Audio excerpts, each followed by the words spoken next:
Welcome to the module How to Carry Out a Gamification Process of the MOOC Gamification in Higher Education, developed in the framework of the Project BIG DATA for All, promoting statistics and big data through gamification and digital education funded by the Erasmus Plus program of the European Commission. The aim of this module is to learn how to develop and implement a gamification process once the design of the gamification process has been defined.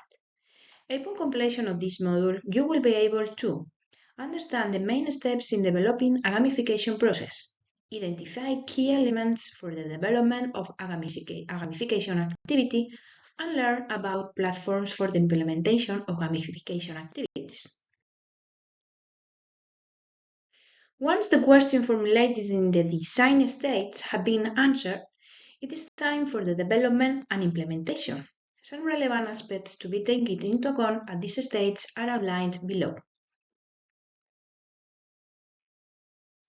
The whole gamification process and its components should be set in a specific theme that reflects the concerns, worries, and interests of the students.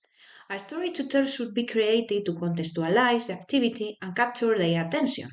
For example, if we want to develop a gamification activity with hypothesis testing content, the narrative could be: a secret society kidnaps a group of workers of a pharmaceutical company to show statistical evidence of whether the cholesterol-lowering drug called down is equally effective in men and women.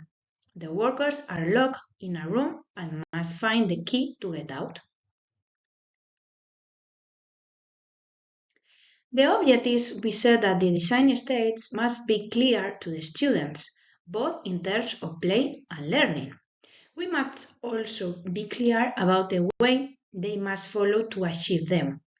This is important so that the students follow the activity properly and do not get lost or demotivated during the activity.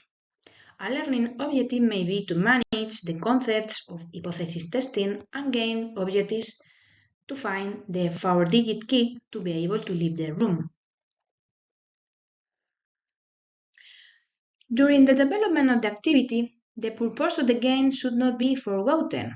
The aim of a gamification is not that a student or a group wins or loses, but that everyone completes the learning process.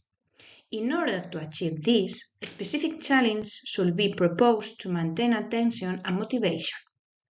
Continuing with the example, each digit of the key that opens the room corresponds to the second decimal place of the p-value obtained in 4 tests: normality of the male group, normality of the female group, homoscedasticity, and test for equality of means.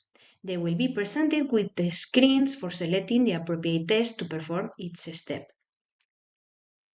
Like all games, a set of rules is necessary for the game to be carried out correctly, to encourage fair play and to achieve the objectives. These rules should be clearly showed at the beginning of the activity and should be checked throughout the activity in order to avoid or control unethical behavior in the students. Rules that can be used in our examples are as follows.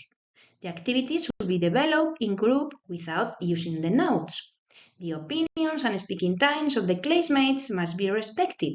The times stipulated for the development of the activity must be taken into account.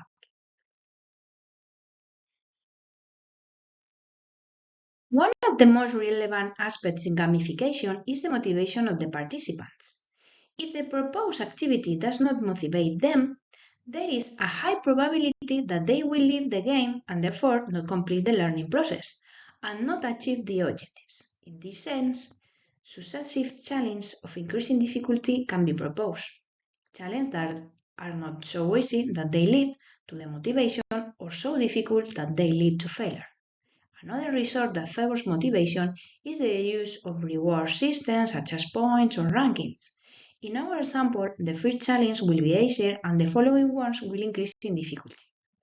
A point system will be created in which the speed of the answer will be taken into account.